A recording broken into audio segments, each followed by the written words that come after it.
Hello, everyone. Welcome to the live stream. I'm going to roll the intro and then we'll get it started. Thank you.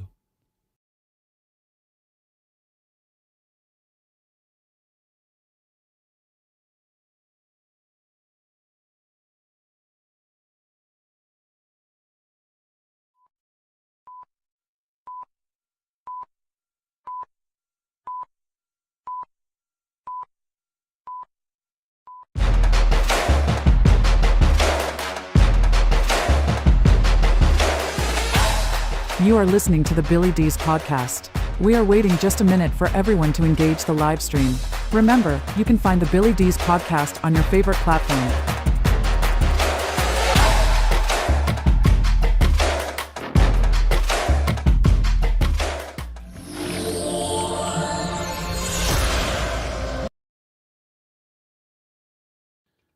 All right. Well, hello, everyone, and welcome to the live stream. We are live on X and we are live on Facebook and a number of other different places online. And I always usually give the audience about a minute or so just to refresh their browser, or refresh their app, whatever it is, to fully engage the live stream. And I think we've done that now. We're about a minute and a half in.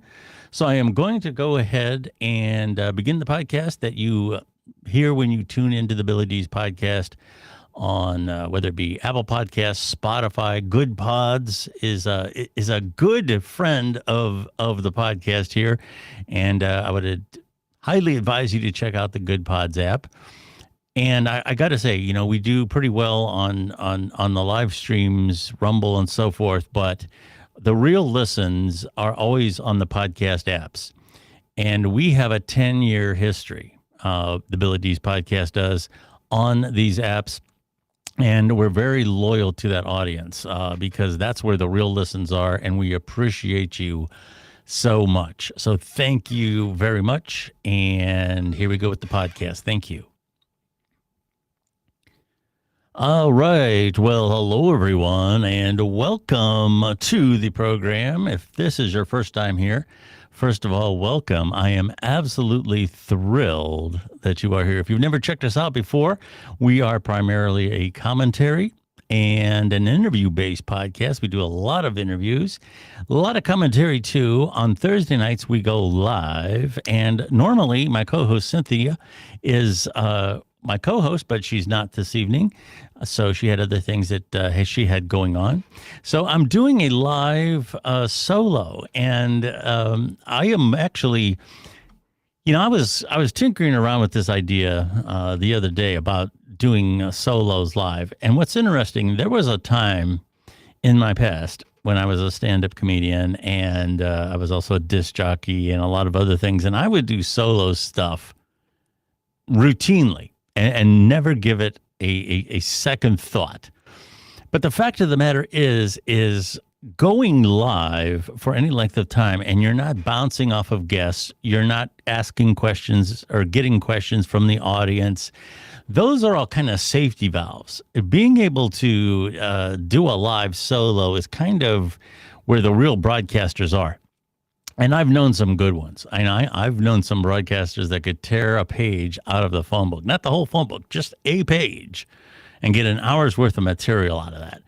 And that is a skill that you can perfect, I guess. But I don't know that you can develop it out of nothing. You either have it or you don't. Lot to talk about anyway. Plenty to talk about this evening.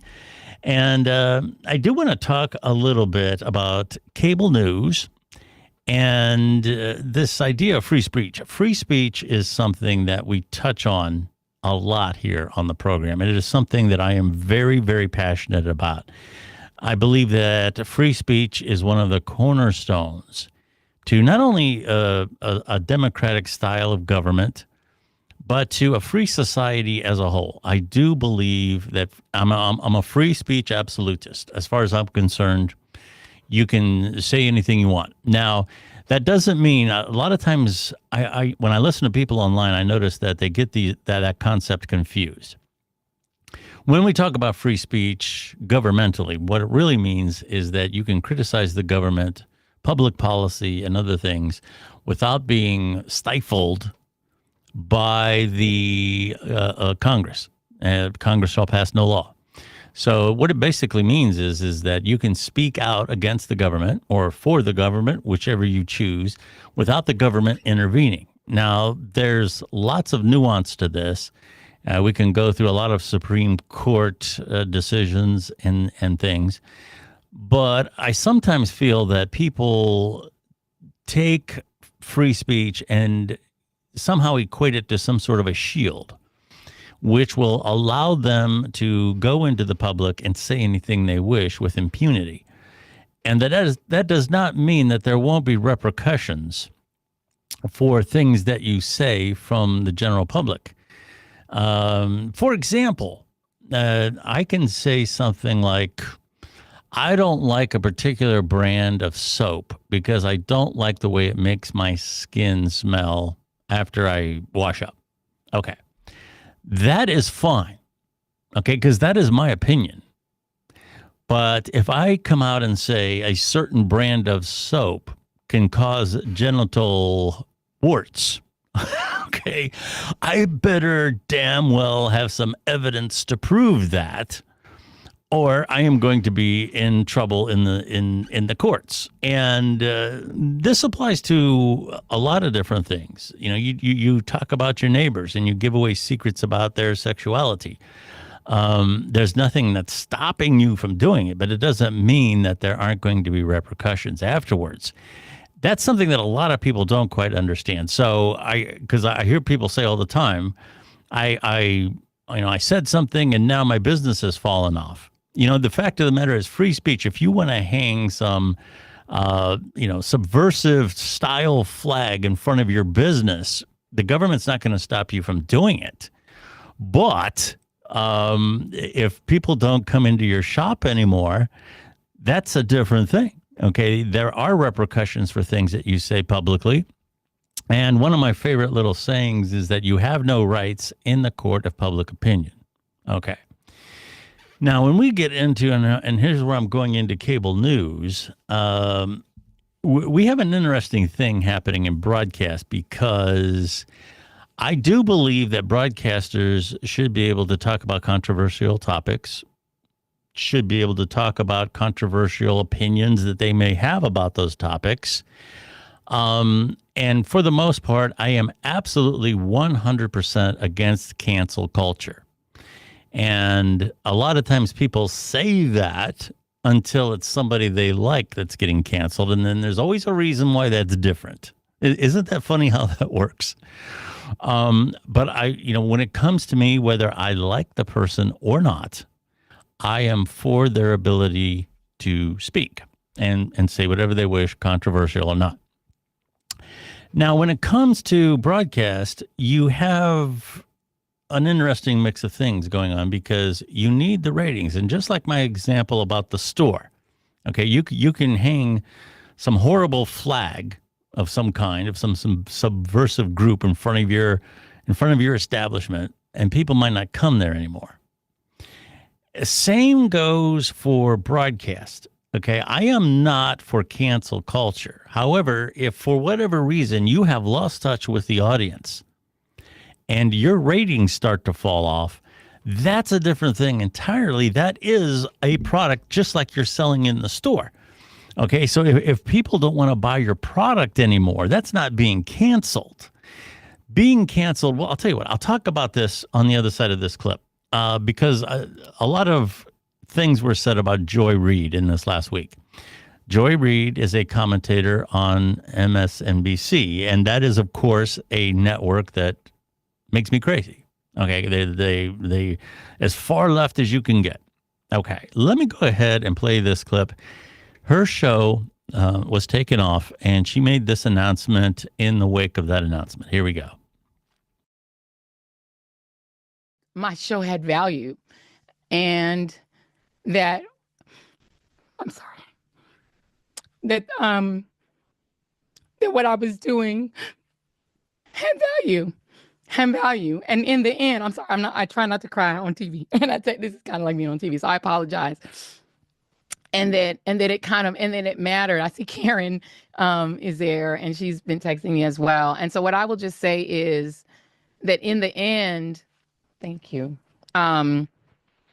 Where I land is that I am not sorry that I stood up for those things, because those things are of God. And you know, I'm a church girl too, and those are the things that I was taught were of God. And so I'm not sorry. I'm just proud of my show. Okay, that's fair enough. But I'm going to go somewhere with this. Getting back to that product. What I found interesting about this thing with Joy Reid is that largely conservatives, when I noticed online, and I'm not saying all conservatives, but the conservatives who made remarks about this, you know, I'm on X a lot and various social media. They were cheering this. Finally, she's gone. Hallelujah, and all this other kind of thing. And this is some kind of a victory.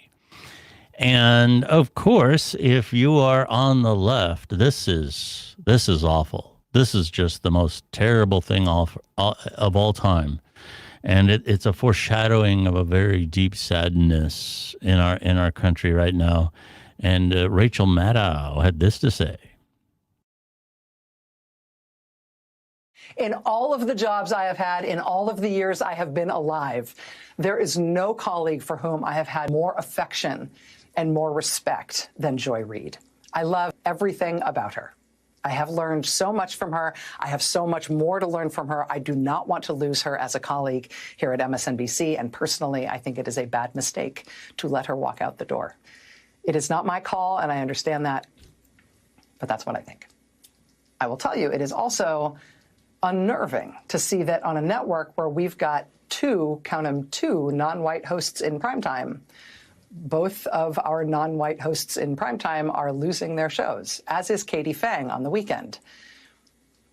And that feels worse than bad, no matter who replaces them. That feels indefensible, and I do not defend it.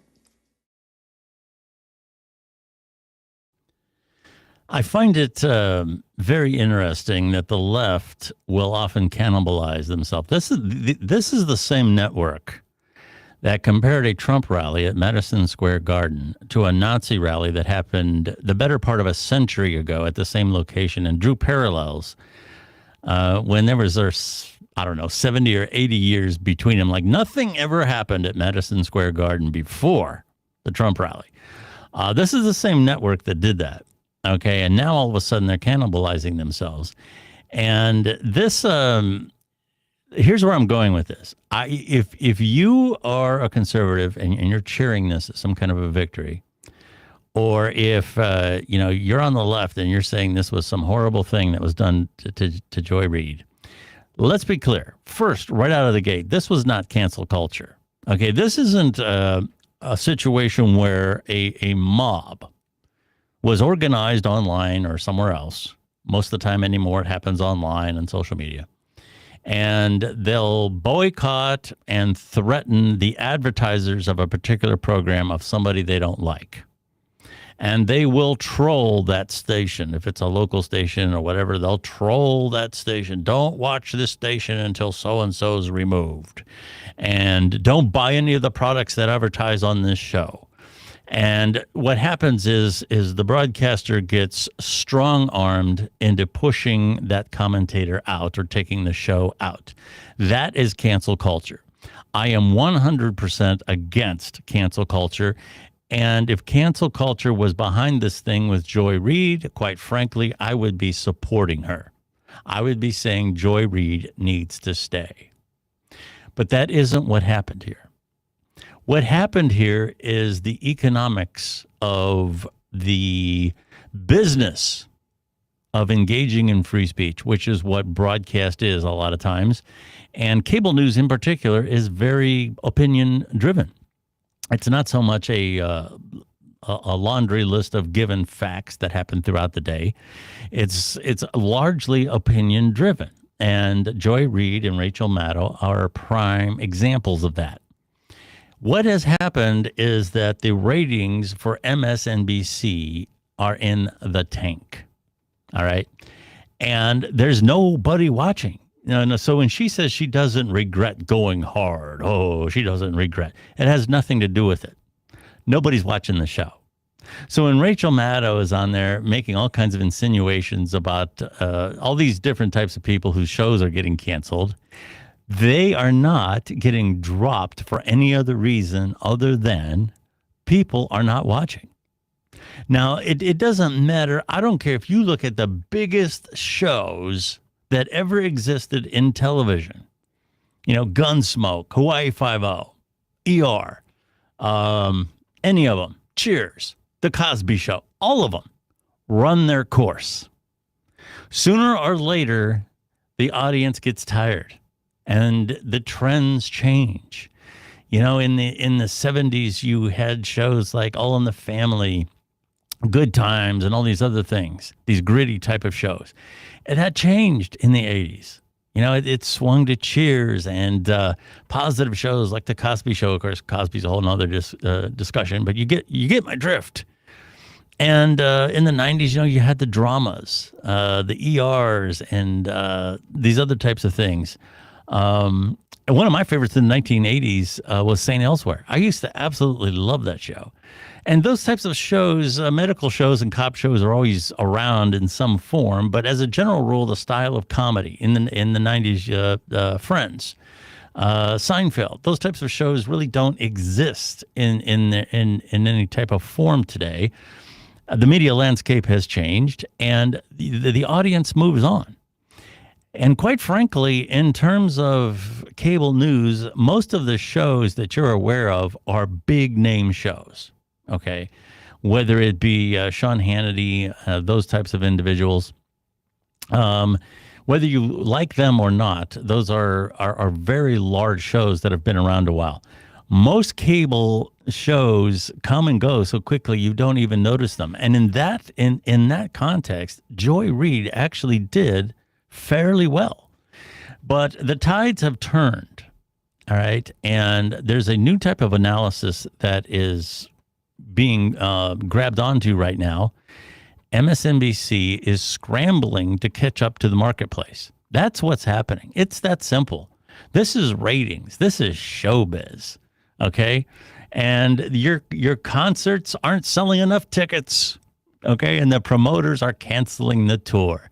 It is that simple. There's no victory here for conservatives. There's no slight that has been done against the left.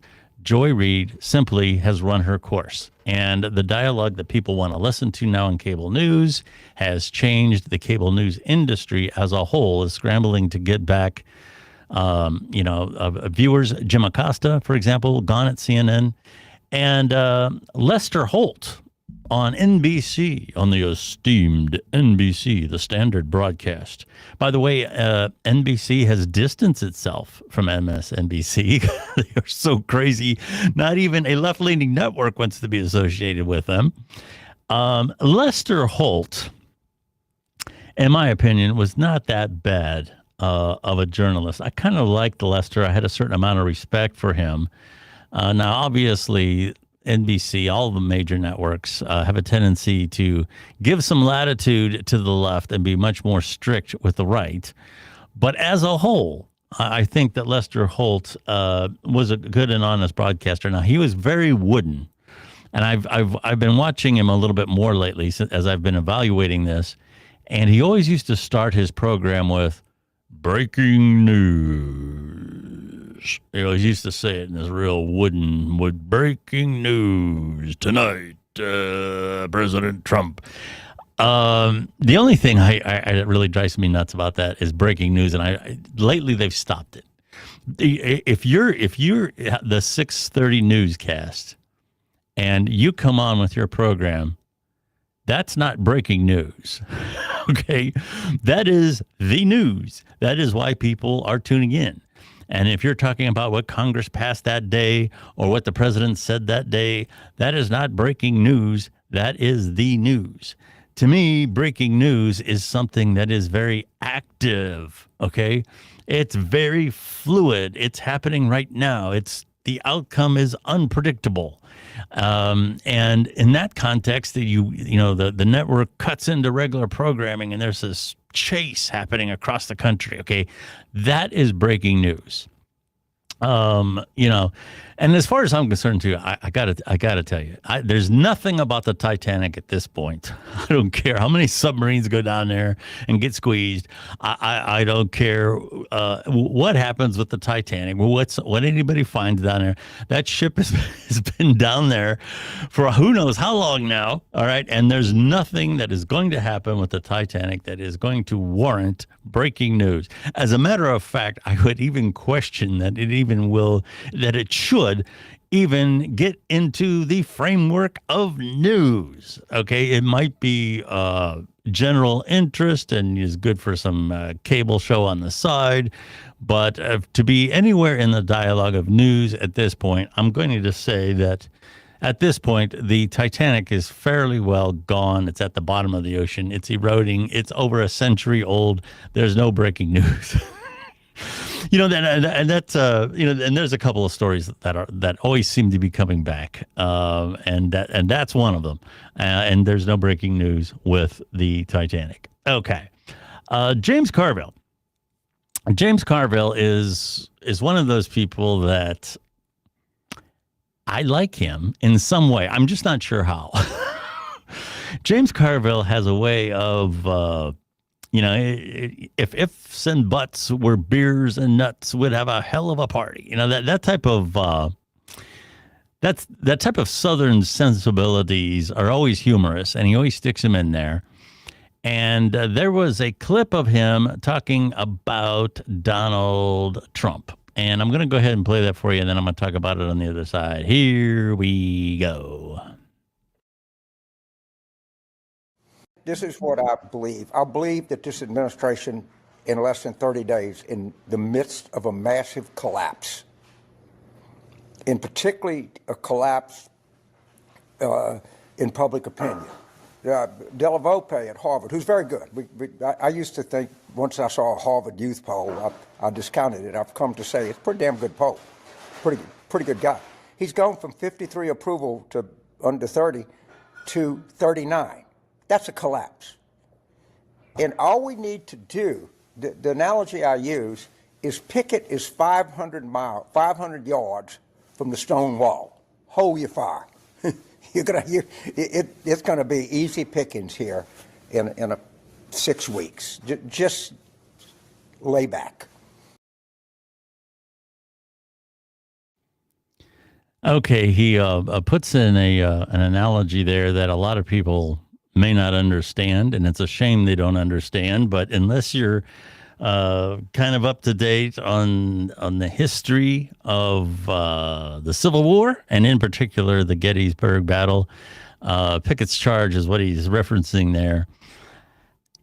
In total, I know that a lot of conservatives were really mad about that clip. I've read the comments underneath. Oh, he's crazy. He's a this and that, and he's lost his mind, and we hate him. Blah, blah, blah, blah. Okay. The thing about somebody like James Carville, and one of the reasons why I have a love-hate relationship with him, is that there's some truth in a lot of the things he says. There really is. And rather than discount them, you really have to examine the bigger picture. And, when we talk about, let's say, Trump, are you a Trump supporter? Or are you a supporter of Kamala or whoever? When it comes to politics, me personally, I don't support the individual as much as I support them in specific situations. Each situation needs to be separately gauged. And if you are falling into the trap of, I support this person no matter what, and anybody who says anything against this person can go to hell, you are setting yourself up for a defeat somewhere down the line.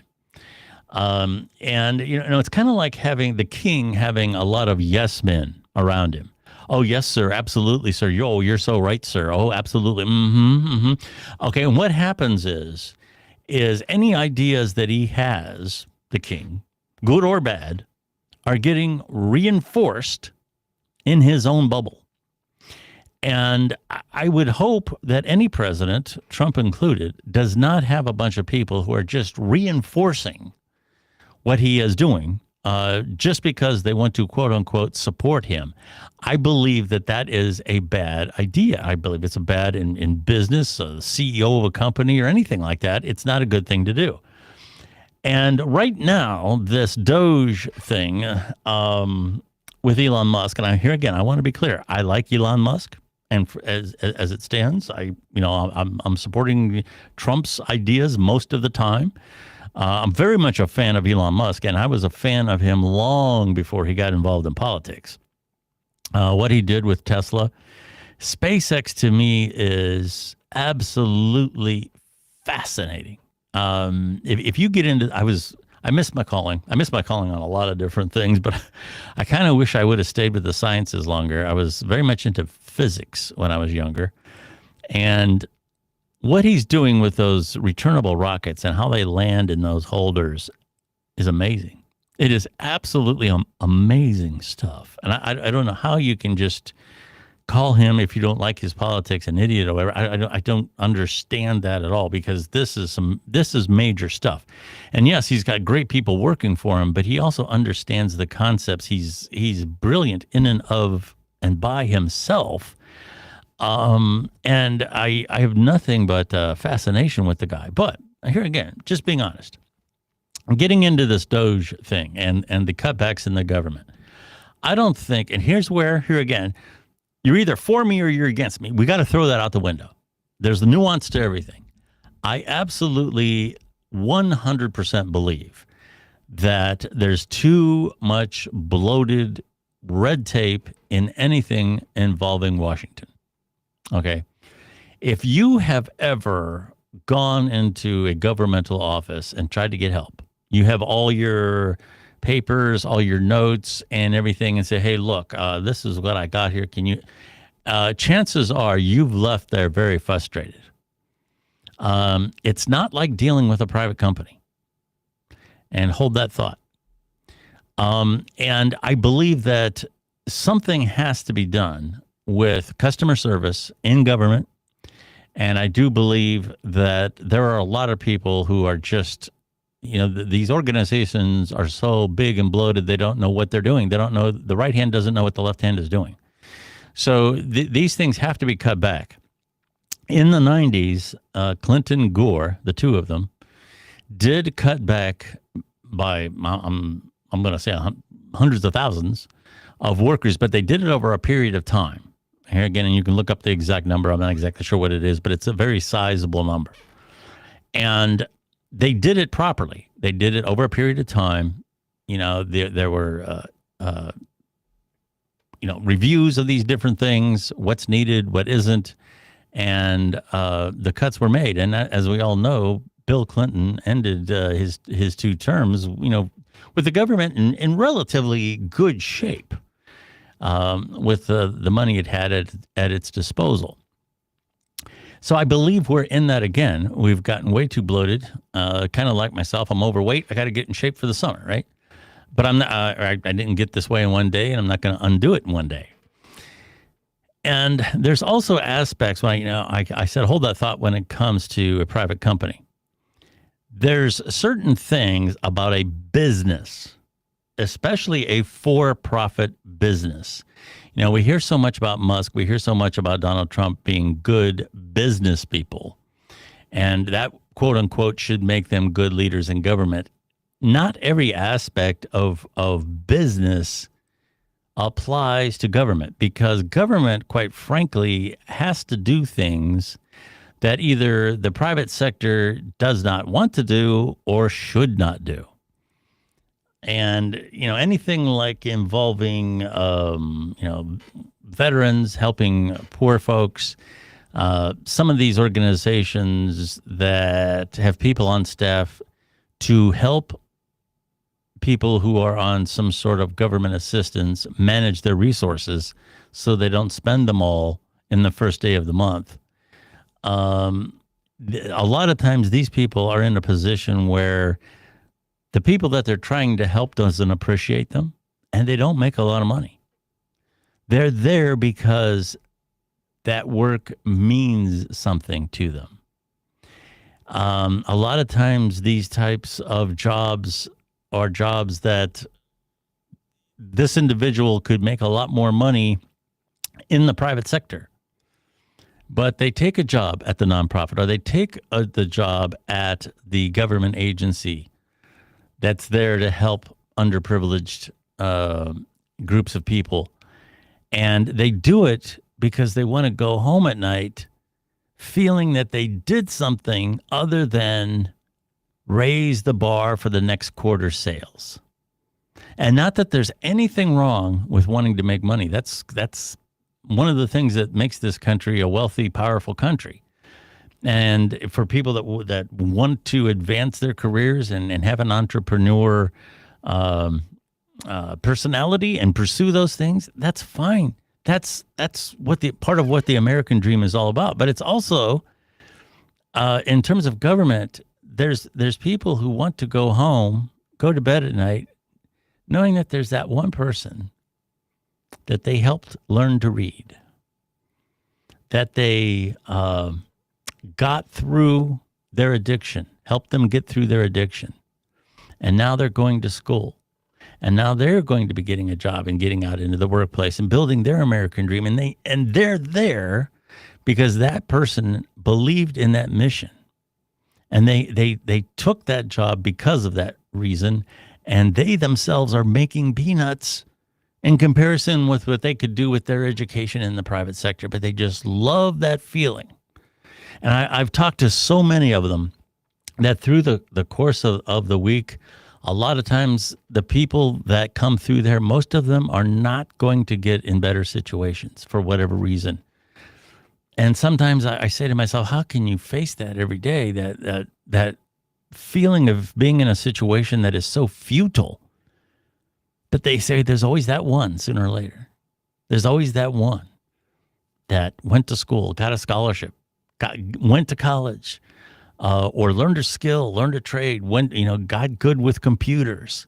And that person now is living a normal, what you would call a normal life, and enjoying life. And they are also most of the time giving back to the community. I've met so many people that have gone through those types of systems and come back to the agencies that help them and volunteered, or taking a job there themselves on the weekends to do the same thing for somebody else. These are beautiful people. And I just can't believe that these huge slices that are done in this short period of time isn't creating a problem. Now, I've noticed since James Carville made that video a few days ago that the talk about the email about having to talk about what you're doing, and some of the talk about the fast forward moving cuts, I've noticed that a lot of that talk has softened, and I'm glad about that, because as much as I believe in wasteful government spending being eliminated, I know that there's a lot of good people out there who really believe in what they're doing, and they're in a sector that the private companies should not and cannot help. So all that should be taken into consideration. And if more and more stories come out about veterans losing their jobs and those types of vital services being cut, if that continues, James Carville's got a point. This could be a something that drags his poll numbers down. And I really want this administration, not so much because of Trump personally, but I really want kind of a new beginning in how we consider things in the public sector. If Democrats and Republicans can work together, and the conservatives are always, so worked up about what the founding fathers, what the founding fathers said. The founding fathers said no to parties, no parties. Okay. And we turned around and did it. So at the very least, we need the emergence of a third party.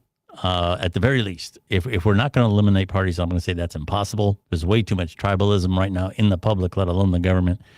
At the very least, we should have some sort of a balance, some sort of a neutral rod in the plug that balances positive and negative charges there. Okay, so I'm going to kind of wrap up here with, to me, what is a sad story.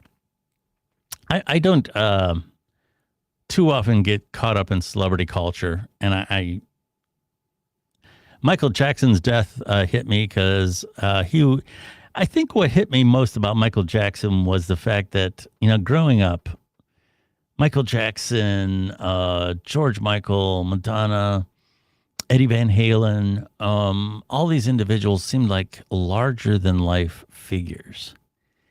And they're starting to disappear. And I think that kind of reminds us of our own mortality.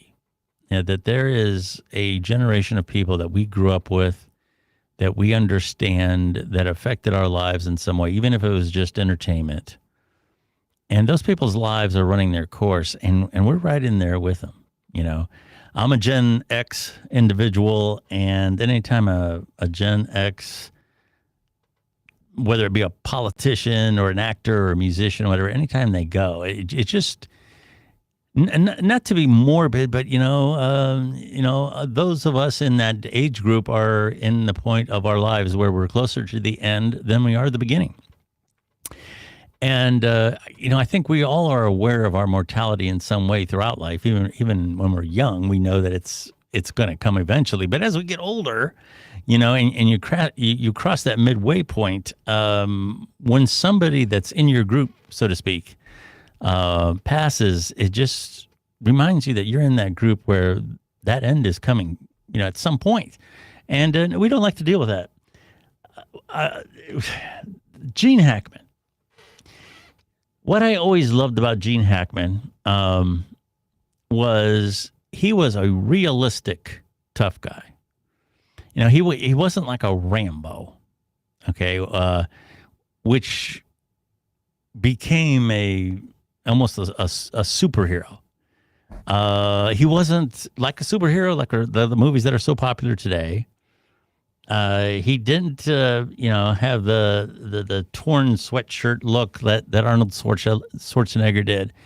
He was a realistic tough guy.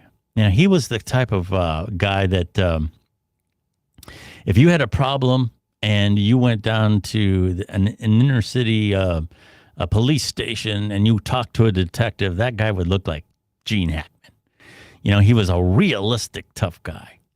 And he played those parts so well in the way he acted. He gave certain characters that he portrayed with a certain sensitivity with the strength. He was able to blend those things together so well. And later in life, he in his career, he tried to do comedy and stuff. And I noticed an interview of him saying that he felt that he played so many tough guys over the years, he couldn't do anything new with it. There's only so much you could do creatively. So he wanted to try comedy, and comedy was, a much more sharper edge to judge you on, because you can play a tough guy to one degree or another, and whether you like the tough guy or not is kind of a matter of opinion. Where comedy, the audience either laughs or they don't. So like the old adage, dying is easy, but comedy is hard. So Gene Hackman passed away here recently, and somebody with such a respectable legacy, not only in the way he conducted his career, but in the way he seemed to conduct his life, the way he handled interviews. He's always so professional, so respectful, veteran, he went into the military at 16 because he felt that the Nazis had to be defeated. I mean, this is the real deal, man. Okay, this is the real deal right here. And what saddens me about his death, now he was 95 years old, so obviously he lived a long life, but there is a cloud over this whole incident, and the news is developing. As they say, breaking news, there's that term again, right? Gene Hackman was found along with the body of his wife. Now, his wife was in her 60s, I believe, and Her name, and I hope I'm saying her last name correctly, it's Betsy Arakawa. And both of them were found together in a state of decomposition. And also dead was their dog, the German Shepherd. So this is bizarre. This is really bizarre. Apparently there was some open prescription pills laying on the floor next to his wife. He was apparently laying on the floor next to a cane, which would indicate that he toppled over. So there's an investigation. Here's a quote from the news. The circumstances surrounding the death of the two deceased individuals is suspicious enough in nature to require a thorough search and investigation. Now, just before I came on, there was a report that there were no signs of carbon monoxide poisoning. And, but I just find that really odd that those two people and the dog died seemingly very close together. And so that's, yeah, I especially the wife. She was at an age where you can certainly just die. You can just die at any age. That's fairly unlikely in your 60s. It's probably in your 90s. I mean, obviously, you can die in your sleep or anything at any given time. But that's unusual for somebody in their 60s, although not unheard of. But to have it sync up where two people die under the same circumstances, and also a pet, a viable animal like a German Shepherd. This seems a bit odd. So apparently they've ruled out carbon monoxide. So it's just weird. I'm curious as to where that's going to go. And here again, I hate for someone's brilliant 95-year life, somebody who served in the military, fought the Nazis, became an actor, acted so well, and conducted his life with such decorum, and was such a wonderful man. To have this footnote at the end of his life, this bizarre circumstances under which his body was found, that's very sad. That's very sad, and I certainly hope no foul play was involved. They're not sure about that. I'm going to say at this point, it's unlikely, but it's just too early to tell. So, yeah, Gene Hackman, so many great roles. The French Connection, probably my generation. I was in grade school. I was very young when the Poseidon Adventure came out. And I remember him playing opposite Clint Eastwood in The Unforgiven. So many great performances, and so sorry to have that happen. Anyway, I am Billy Dees. Thank you so much for listening to our podcast today. I really appreciate you listening. You can find me on social media. Oh, yes. Who could ignore social media, right? My social media home is X at Billy Dees. Real easy to find on X. That's the former Twitter. We also are kind of maintaining our presence on, we have the Billy Dees Podcast Facebook page now. And, feel free to check that out. Those are all cool things, but obviously, hey, the Billy Dees Podcast on your favorite podcast platform. We have a 10-year history now on all the major podcast platforms, and we are so grateful to all the major podcast platforms for having carried us this long. It's wonderful to have those listens coming in and seeing that. I mean, I enjoy the online streaming and that kind of thing. That's fun. And I do like the discipline of doing something live.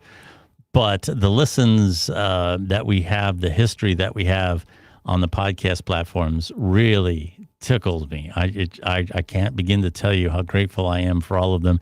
And we do a lot of dedicated audio-only podcasts. I usually produce those in the studio. I don't necessarily do them live, but we do a lot of those. So do check us out, please, on your favorite podcast platform, the Billy Dees Podcast. It is free to subscribe, and we don't have any, for listeners, for listeners, you can listen or find us on social media. There's no little chamber that you go into for extra content. You get charged for that. No, if you enjoy the Billy Dees podcast and you enjoy the content that we put online on the various platforms, know that you can enjoy it unobstructed, and it is free. Thank you so much for listening, and we will talk to you again very, very soon. Thank you. Do you listen to music or audiobooks on streaming devices such as Sonos or Amazon speakers? How about on your car sound system? If you use Spotify, Audible, or Amazon Music on any of these systems, you can also listen to the Billy Dees Podcast the same way. Billy and his team go the extra mile to make sure our podcasts sound as good or better than anything on the radio. Listening to the Billy Dees Podcast has never been easier. You literally just have to ask.